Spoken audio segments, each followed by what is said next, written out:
কুরআন ও হাদিসের আলোকে রাসূলুল্লাহ সাল্লাল্লাহু আলাইহি ওয়াসাল্লাম তিনি যে সর্বশেষ নবী তার দলিল আদিল্লাহ। কাদিয়ানীরা অমুসলিমরা তারা আহমদিয়া মুসলিম জামাত নিজেদেরকে দাবি করে, যে কারণে তারা আমাদের নবী মুহাম্মদকে সর্বশেষ নবী মানে না। প্রিয় হাজিরিন, আমাদের নবীকে তারা সর্বশেষ নবী মানে না, আমাদের নবী সর্বশেষ নবী। আমি আপনাদের সামনে আজকে কুরআন ও হাদিস থেকে আমাদের নবী যে সর্বশেষ নবী তার দলিল আদিল্লাহ উপস্থাপন করব। আগামী জুমায় ইনশাআল্লাহ আপনাদের সামনে কাদিয়ানী সম্প্রদায়ের ভ্রান্ত মতবাদ কোনগুলো এগুলো নিয়ে কথা বলবো ইনশাআল্লাহ। আর একটু বাড়ায় দেব। প্রিয় হাজিরিন, কিয়ামতের আগে আল্লাহ রসুলের আবির্ভাবের পর থেকেই কিয়ামত পর্যন্ত অনেক মানুষ এরকমভাবে নবুয়তি দাবি করবে, অনেক মানুষ নবুয়তি দাবি করবে। কারণ কি? তার একটা কারণ হলো যে কিছু সুবিধাভোগী মানুষ আছে, তারা মনে করে যে এই কাজ করতে পারলেই তো আমাদের জন্য অনেক লাভ হবে। আল্লাহ রসুল সাল্লাল্লাহু আলাইহি সাল্লাম হাদিসে পাকের মধ্যে বলছেন, ইন্না বাইনা ইয়াদাইস সাআ ফিতানান, আমার পরে কিয়ামতের আগে এমন সব ফিতনা দুনিয়াতে আসবে, এই ফিতনার জটিলতাকে বোঝানোর জন্য আল্লাহ রসুল বলছেন, কাকাতিল লাইলিল মুজলিম, অন্ধকার রাত্রির মতো। রাত যখন অন্ধকার হয়ে যায় তখন মানবরূপী কিছু দানব আছে, চোর ডাকাত সন্ত্রাসী নেশাখোর, এরা বিচরণ করতে শুরু করে। দিনের বেলা এরা লুকায়ে থাকে, আর রাতের বেলা এরা বের হয়ে এদের যে সমস্ত সন্ত্রাসী কার্যকলাপ আছে এগুলো চালায়। এই জন্য রাতে মানুষ একাকী চলাফেরা করতে ভয় করে, রাত ভয়ের একটা কারণ। ঠিক তেমনভাবে হাদিসের মধ্যে আসছে, রাতের বেলা মাগরিবের পর থেকে আপনার জমিনের মধ্যে বিষাক্ত কীটপতঙ্গ, দেও দানব জিন ভূত এগুলো বিচরণ করতে শুরু করে। অর্থাৎ আল্লাহ রসুল বলতেন ফিতনাটা কাকাতিল লাইলিল মুজলিম, অন্ধকার রাত্রির মতো। আপনারা কথা বুঝতেছেন? ক্লিয়ার? আওয়াজ ক্লিয়ার আছে? আওয়াজ ক্লিয়ার না? তো এই অন্ধকার রাত্রিটা কতটা ভয়ানক যে আল্লাহ রসুল বলছেন, যখন মাগরিবের আজানের সময় হয়ে যায়, এই কথাটা আপনারা খুব খেয়াল করবেন, মনে রাখবেন, আমল করার চেষ্টা করবেন। আল্লাহ রসুল বলছেন মাগরিবের নামাজের পূর্ব মুহূর্ত সময়, তখন জিন ভূত দেও দানব যেগুলো আছে এগুলো তাদের গন্তব্য ঠিক করে, এক জায়গায় অবস্থান করে আজকে রাত্রে কে কোন এরিয়াতে ডিউটি করবে এজন্য তারা চলাচল শুরু করে। আল্লাহ রসুল বলছেন এই জন্য সন্ধ্যাকালীন সময় তোমাদের শিশু বাচ্চাদেরকে এবং জানোয়ার গরু ছাগল হাঁস মুরগি এগুলোদেরকে নিরাপদ স্থানে রেখে দিবে, শিশুদেরকে তোমরা নিরাপদে রাখবে। কখনোই সন্ধ্যাকালীন সময় শিশু বাচ্চাদেরকে একাকী রেখে দিবেন না, একাকী ছেড়ে দিবেন না। জিন, এই দেও দানব, এই ভূতগুলো এরা যখন রাস্তাটা বের হয়, আর এই সময় যদি এদের সাথে টক্কর লাগে কারো, কারণ এরা আমাদেরকে দেখতে পায়, আমরা এদেরকে দেখতে পাই না, তখন যে কোন ধরনের খারাপি করে। অনেক সময় জিন আসর করছে, তো ডাকানোর পরে জিনকে জিজ্ঞাসা করা হয়, এই তুই এর উপরে আসর করলে কেন? বলে ও আমার শরীরে ঝুটা পানি মিল্লা মারছে কেন?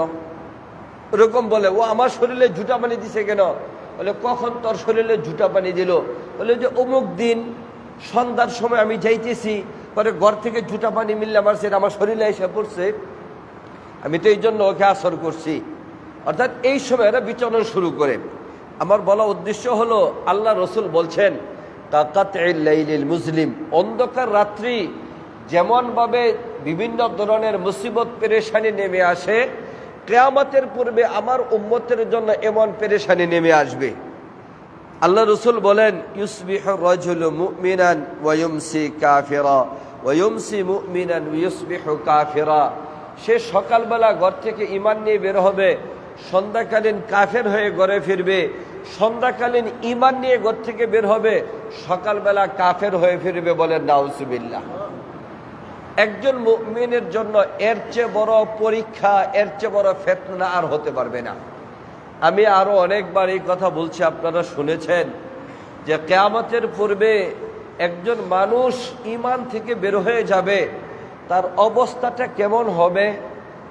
অবস্থাটা হবে এমন, একটা আটার খামিরা থেকে একটা চুলকে টেনে বের করা হলে ওই চুলের মধ্যে যেরকম ভাবে আটার লেশ মাত্র থাকে না, একজন মানুষ ঈমান থেকে বের হয়ে যাবে, একজন মুসলমান ঈমান থেকে বের হয়ে যাবে, তার শরীরে ঈমানের কোনো সামান্য কিছু থাকবে না।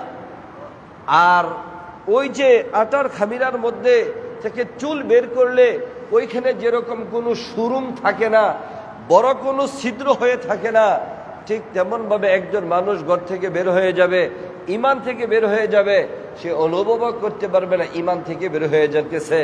ঠিক তেমন একটা পরিস্থিতি আমাদের সামনে অবস্থান করছে। সেই পরিস্থিতিগুলোর ফিতনাগুলোর মধ্যে এটাও একটা, যে আল্লাহ রসুলের জমানা থেকে শুরু হয়েছে, তিনার ইন্তেকালের পরে অনেক মানুষ নবুয়তি দাবি করবে। অনেক মানুষ কি করবে? নবুয়তি দাবি করবে। কেন দাবি করবে? ওরা দেখে যে মাশাআল্লাহ মুহাম্মদ সাল্লাল্লাহু আলাইহি ওয়াসাল্লাম তিনি তো নবী হইছেন, সব মানুষ ওনাকে সম্মান করে, সবাই তিনার কাছে থাকে, তিনাকে সমর্থন করে। যে আমিও যদি নবুয়তি দাবি করি, আমারও কয়েকজন অনুসারী বানাতে পারি, তাহলে এরাও আমাকে সম্মান করবে। দেখছেন না, অনেক সময় কিছু জেনারেল মানুষ তাবলিগে যাইয়া পরে এক চিল্লা দিছে, এখন দেখতেছে যে মাশাআল্লাহ আমির সাহেব জিম্মাদার আলেম যিনি থাকেন, ইনাকে সবাই সম্মান করে, তো একটা চিল্লা দিয়ে আইসা মানে এলেম কালাম তেমন অর্জন হয় নাই, কিন্তু মাশাআল্লাহ একটা পাগড়ি, একটা জুব্বা, এই দেখতে বাইদা মাশাআল্লাহ উনিও জিম্মাদার আমির সাহেব হয়ে গেছে। আমি অনেক আগে আপনাদেরকে শোনাইছিলাম যে মাওলানা তিন প্রকার, একটা হঠাৎ মাওলানা, আরেকটা অরিজিনাল মাওলানা, আরেকটা হলো কি মিস্টার মাওলানা। মনে আছে কিনা আপনাদের? একটা মিস্টার মাওলানা, আরেকটা হঠাৎ মাওলানা, আরেকটা অরিজিনাল মাওলানা। কথা বুঝেন নাই? যারা হঠাৎ মাওলানা এরা কিন্তু বড় মুসিবতে পড়ে। কথা বুঝে আসছে?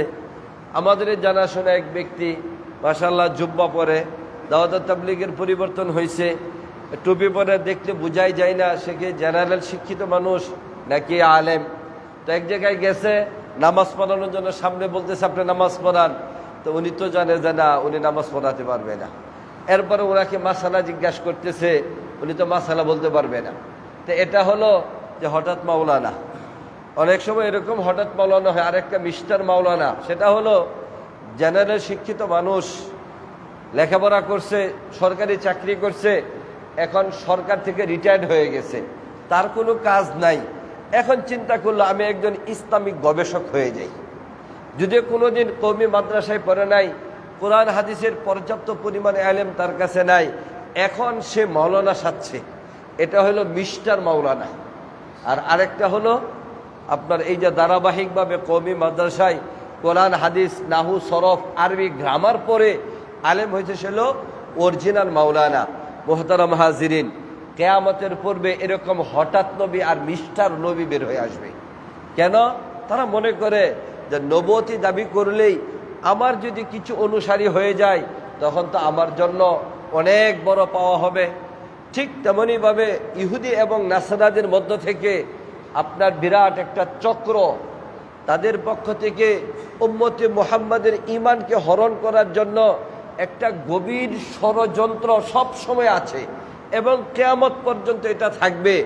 এদের মধ্য থেকে এক ধরনের একটা ষড়যন্ত্র হলো, কোনো ব্যক্তি যদি একটু পরিচিত হয়ে যায়, মানুষের কাছে গ্রহণযোগ্যতা লাভ করে, মানুষ তার কথা মানে এমন একটা পর্যায়ে চলে যায়, এদের পিছনেই ওই ইহুদি এবং নাসারাদের দালাল লেগে যায়। ইহুদি এবং নাসারাদের দালাল লেগে যায়। এর মাথাটা কিভাবে কিনা যায়, একে কিভাবে রপ্ত করা যায়, বাস আর কোনো কথা নেই।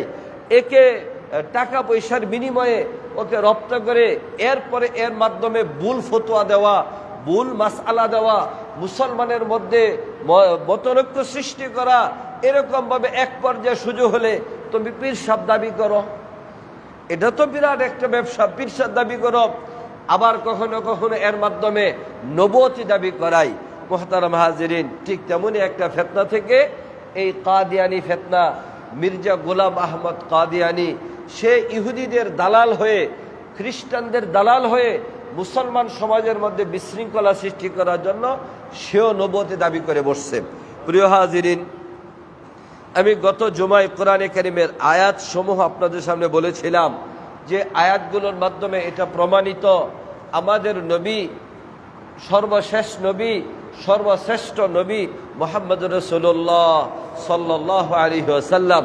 কোনো একজন মানুষ প্রকৃতপক্ষে মুসলমান হতে হলে যেমনভাবে লা ইলাহা ইল্লাল্লাহ এই অংশকে মানতে হবে, ঠিক তেমনিভাবে মুহাম্মদুর রাসূলুল্লাহ এটাকেও মানতে হবে। যেই ব্যক্তি লা ইলাহা ইল্লাল্লাহ মানল, মুহাম্মদুর রাসূলুল্লাহ মানল না, সে কখনো ঈমানদার হতে পারে না, সে কোনো মুসলমান হতে পারে না। প্রিয় হাজিরিন, এই জায়গার মধ্যে অনেক ফিতনা লাগায়, ওই ফিতনাগুলো আগামী জুমায় বলবো ইনশাল্লাহ। আমি আপনাদের সামনে হাদিস থেকে, আল্লাহ রসুল অসংখ্য হাদিস বলে গেছেন, ওইখানে আমি কয়েকটা হাদিস দলিল হিসাবে আপনাদের সামনে পেশ করতেছি, যেগুলোর মাধ্যমে প্রমাণিত হয় আমাদের নবী সর্বশেষ নবী, আমাদের নবী সর্বশ্রেষ্ঠ নবী। মুহতারাম হাজিরিন, আল্লাহ রসুল সাল্লাল্লাহু আলাইহি ওয়াসাল্লাম থেকে বর্ণিত, তিনি বলেন, আন সাওবান রাদিয়াল্লাহু আনহু আন রাসূলিল্লাহি সাল্লাল্লাহু আলাইহি ওয়াসাল্লাম قال وأنه سيكون في أمتي 30 كذابون كلهم يزعمون أنه نبي। আল্লাহ রসুল বলেন যে কিয়ামতের পূর্বে আমার পরে 30 জন মিথ্যা নবুয়ত দাবিদার আসবে। কতজন আসবে? 30 দাজ্জালুনা কাযযাবুনা, এরা দাজ্জাল, এরা মিথ্যাবাদী, এমন 30 জন আসবে যারা আমার পরে তারা নিজেদেরকে নবী হিসাবে দাবি করবে। প্রিয় হাজিরিন, হাদিসের মধ্যে আছে অন্য জায়গায়, একদিন আল্লাহ রসুল সাল্লাল্লাহু আলাইহি ওয়াসাল্লাম তিনি দেখেন তিনার হাতে 2টি স্বর্ণের বালা। স্বর্ণ পুরুষের জন্য পরিধান করা হারাম, আর এমন একটা জিনিস আল্লাহ রসুলের হাতে আল্লাহ রসুল দেখলেন। এরপরে দেখতেছেন তিনি এগুলোর মধ্যে ফু দিছেন, হাতে খুলে এগুলো জ্বলে পড়ে সারকার হয়ে গেছে। তা আল্লাহ রসুল পেরেশান হয়ে গেলেন, কি স্বপ্ন দেখলেন? জিবরাইল আলাইহিস সালামের সাথে সাক্ষাৎ হলো, জিজ্ঞাসা করলেন আল্লাহ রসুল জিবরাইলকে, জিবরাইল, আমি তো এমন স্বপ্ন দেখলাম যে আমার 2 হাতে 2টি স্বর্ণের বালা, আর এই 2টাকে আমি ফু দিলাম, এগুলো জ্বলে পড়ে সারকার, এরা আপনার জমানায় খতম হয়ে যাবে, শেষ হয়ে যাবে। এটা হলো এর ব্যাখ্যা। আল্লাহ রসুল সাল্লাল্লাহু আলাইহি ওয়াসাল্লাম জমানায় আসওয়াদ আনাসি এবং মুসাইলামাতুল কাযযাব, মুসাইলামাতুল কাযযাব এবং আসওয়াদ আনাসি নামে 2 জন নবুয়তি দাবি করেছিল। এরপরে এদেরকে, মুসাইলামাতুল কাযযাবকে দাহিয়া কালবি, সে তাকে হত্যা করেছিল, আর আরেকজনকে, আসওয়াদ আনাসিকে আরেকজন হত্যা করেন। মুহতারাম হাজিরিন, আল্লাহ রসুলের জমানায় এই 2 জন নবুয়তি দাবি করেছিল। আল্লাহ রসুল বলেন যে সায়াকুনু ফি উম্মতি 30 কাযযাবুনা দাজ্জালুনা কুল্লুহুম ইয়াজামু আন্নাহু নাবিয়্যুন, প্রত্যেকে ধারণা করবে যে সে নবী। ওয়া আনা খাতামুন নাবিয়্যিন লা নাবিয়্যা বাদি, হে দুনিয়ার মানুষ তোমরা জেনে রাখো আমি সর্বশেষ নবী, আমার পর আর কোনো নবী আসবে না। আরেক হাদিসের মধ্যে আল্লাহ রসুল বলেন, ফুদ্দিলতু আলাল আম্বিয়া বি6, আমাকে আল্লাহ রাব্বুল আলামিন 6টা জিনিস দিয়েছেন। আল্লাহ রসুল বলেন আমাকে আল্লাহ তাবারক ওয়া তাআলা 6টি জিনিস দিয়েছেন যা অন্য কোনো নবীকে আল্লাহ তাআলা দান করেন নাই। বিশেষভাবে আল্লাহ রসুল বলেন বিশেষ নিয়ামত হিসাবে, বিশেষ মর্যাদা হিসাবে আল্লাহ রাব্বুল আলামিন আমাকে 6টা জিনিস দিয়েছেন, যা অন্য কোনো নবী এবং রাসূলকে আল্লাহ তাআলা দান করেন নাই। সেই 6টি জিনিস কি? 1 নাম্বার, জাওয়ামি আল কালিম। আমাকে পরিপূর্ণভাবে কথা বলার, সুন্দর করে কথা বলার যোগ্যতা আল্লাহ তাআলা আমাকে দিয়েছেন। আমি যখন কথা বলি, আমার কথার মধ্যে কোনো অগুছালো জিনিস থাকে না, অপূর্ণতা থাকে না, কোনো ভুল ত্রুটি আমার কথার মধ্যে থাকে না। এই ক্ষমতাটা আল্লাহ রাব্বুল আলামিন আমাকে দিয়েছেন, যার নাম হলো জাওয়ামি আল কালিম। তিনি যা বলেন সত্য বলেন, প্রয়োজনীয় কথা বলেন, পূর্ণাঙ্গ কথা বলেন। এটা হলো জাওয়ামি আল কালিম, যেটা আল্লাহ রসুলকে দিয়েছেন। আমাদের নবী, সর্বশ্রেষ্ঠ নবী, সর্বশেষ নবী মুহাম্মদ রাসূলুল্লাহ সাল্লাল্লাহু আলাইহি সাল্লামকে দিয়েছেন, অন্য কাউকে দান করেন নাই। আর কি দিয়েছেন? ওয়া নুসিরতু বির-রু'বি। আল্লাহ রসুলের অবস্থা এমন ছিল, বহু কাফের, বহু মুশরিকরা আল্লাহ রসুলের নামে বদনাম করত, দোষ ত্রুটি বলতো, কিন্তু আল্লাহ রসুলের নাম শোনা মাত্র ভয় পেয়ে যেত। এমনকি মাসিরাতু সালাসাতি আশহুর, 3 মাসের রাস্তা পর্যন্ত দূরে যারা আছে তারাও আল্লাহ রসুলের নাম শুনে ভয় পেয়ে যেত। প্রিয় হাজিরিন, এটা আল্লাহ রসুলের বিশেষ এক মুআজিজা আল্লাহ তাআলা দান করেছিলেন। নুসিরতু বির-রু'বি, আমাকে দেখা মাত্র অমুসলিমরা ভয় পেয়ে যাবে, এমন গাম্ভীর্যতা, এমন এক ব্যক্তিত্ব আল্লাহ রাব্বুল আলামিন আল্লাহ রসুলকে দান করেছিলেন। আর কি? ওয়া উহিল্লাত লিয়াল গানাইম, গনিমতের মাল আল্লাহ তাআলা আমাদের জন্য হালাল করেছেন। আগেকার জমানায় গনিমতের মাল সাধারণ মানুষ খাইতে পারতো না। যুদ্ধে বিজয় লাভ করলে ওই গনিমতের মাল ময়দানে রেখে দিত, আসমান থেকে একটা সাদা আগুন এসে ওই গনিমতের মালকে জ্বালায় দিত। আর এই উম্মতের জন্য গনিমতের মালকে আল্লাহ তাআলা হালাল করে দিয়েছেন। ওয়া জুইলাত লিয়াল আরদু মাসজিদা ওয়া তাহুরা, পৃথিবীর সকল জমিনকে আমার জন্য মসজিদ এবং পবিত্র করে দিয়েছেন। অন্যান্য উম্মতের জন্য নির্দিষ্ট জায়গায় তাদের ইবাদত করতে হবে, অন্য জায়গায় ইবাদত করা তাদের বৈধতা নেই।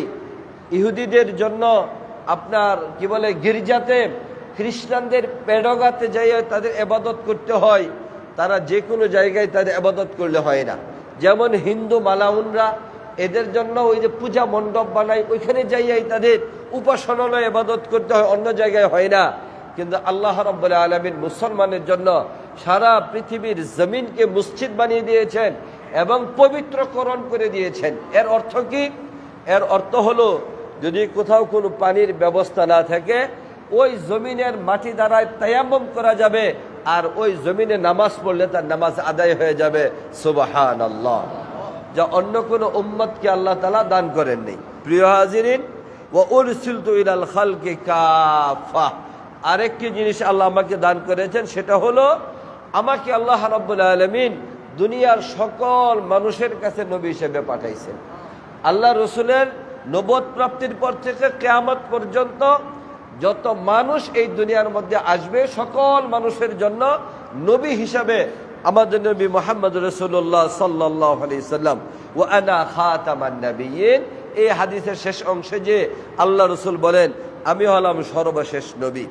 আরেক হাদিসের মধ্যে আল্লাহ রসুল বলেন আনা মুহাম্মদ নবীল উম্মি, আমি হলাম উম্মি নবী।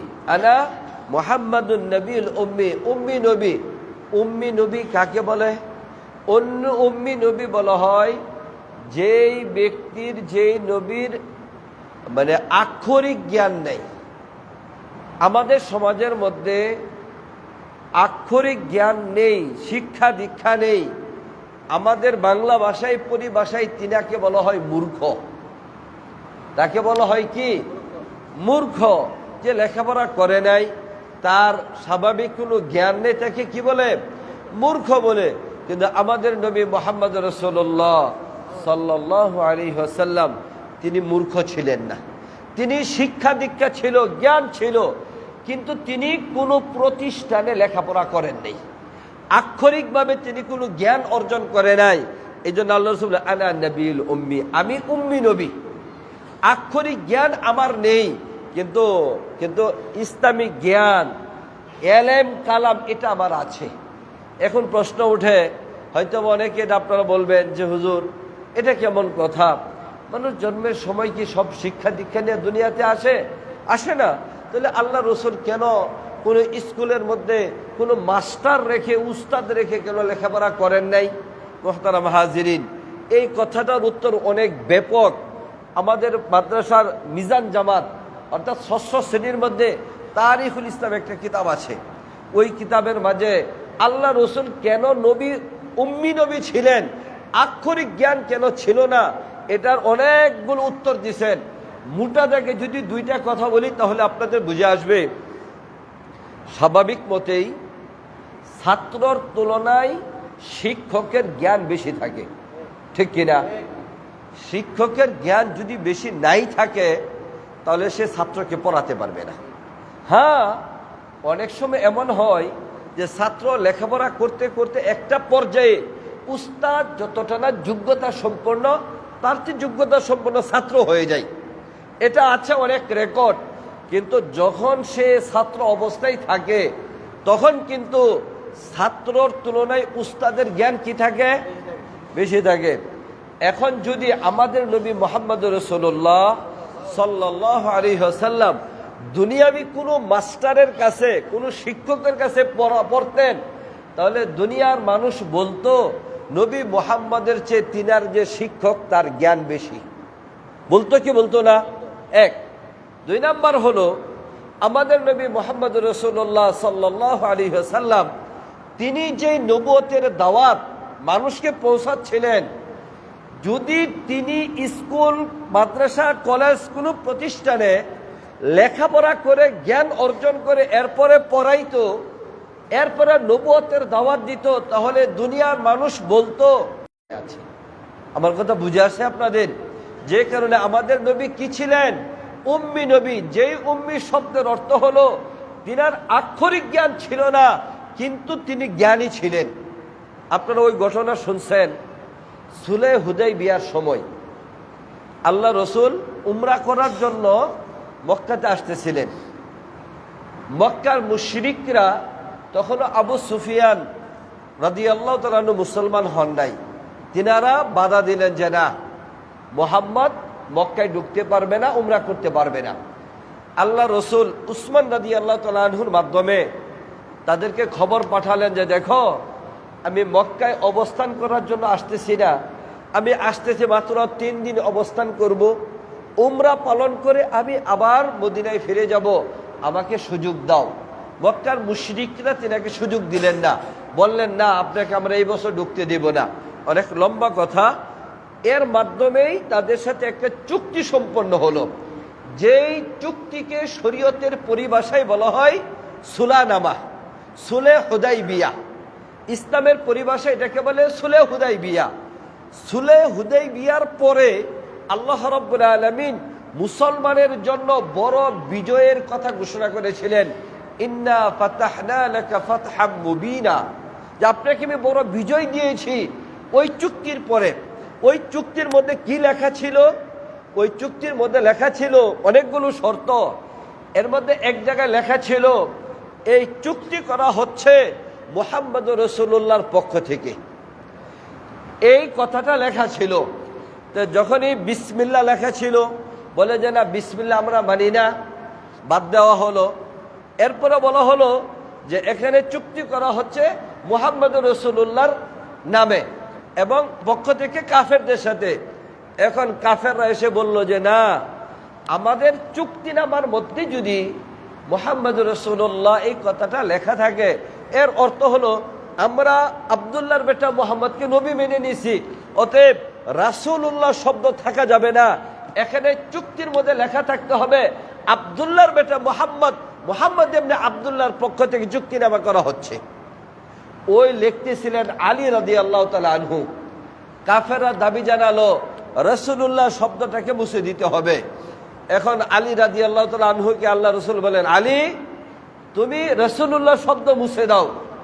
আলী রাদিয়াল্লাহু তাআলা বললেন, হে রাসূল, হে আল্লাহর রসুল, আমার হাত দ্বারা আপনি সত্যিকার অর্থে একজন রাসূল, হক নবী, সর্বশ্রেষ্ঠ নবী, সর্বশেষ নবী, আমার এই হাত দ্বারা রাসূলুল্লাহ শব্দ যেখানে লেখা এটা আমি বুঝতে পারবো না, আমি এটা বুঝতে পারবো না।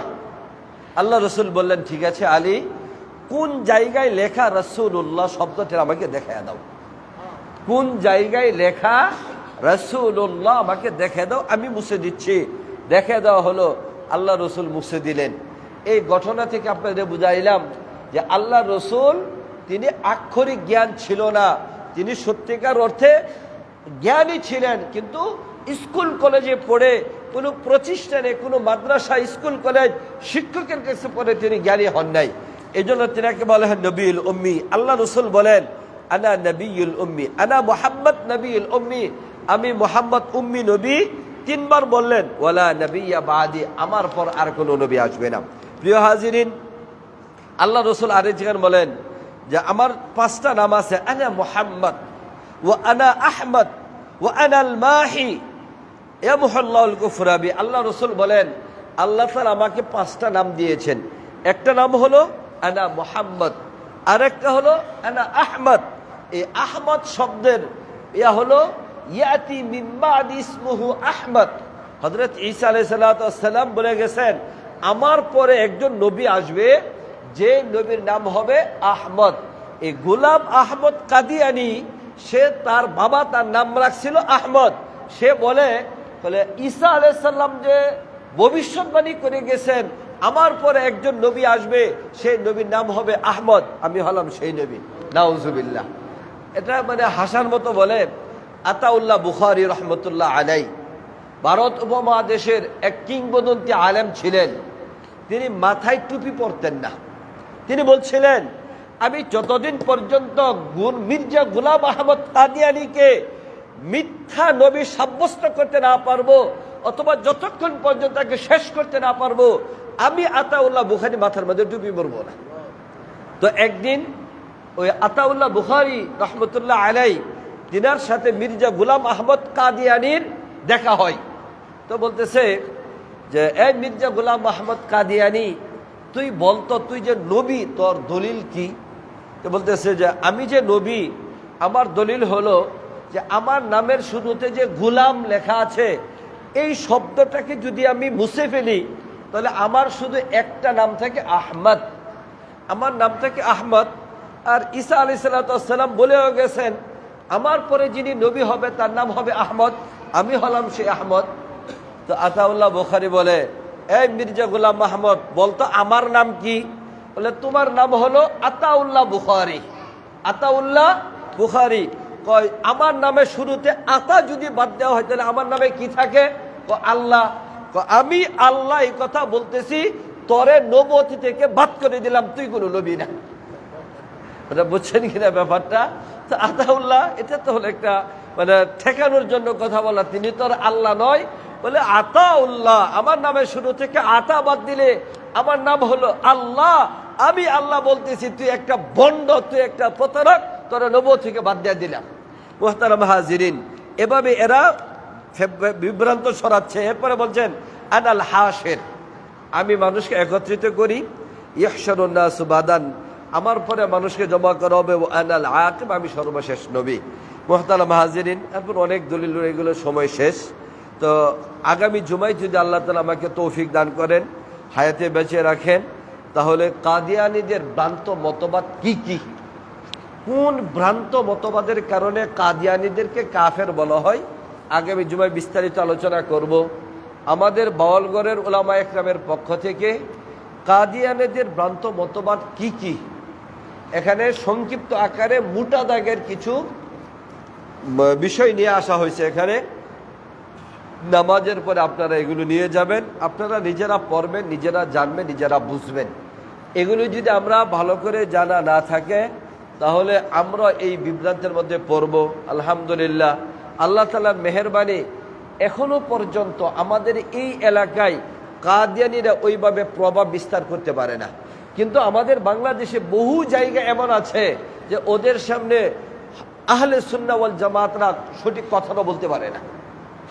কাজেই এদেরকে রাষ্ট্রীয়ভাবে অমুসলিম ঘোষণার দাবিতে আমি গত জুমায় বলেছিলাম যে আপনার আগামী 15 তারিখ নভেম্বর সুরওয়ার্দী উদ্যানে ওইখানে সমাবেশ হবে।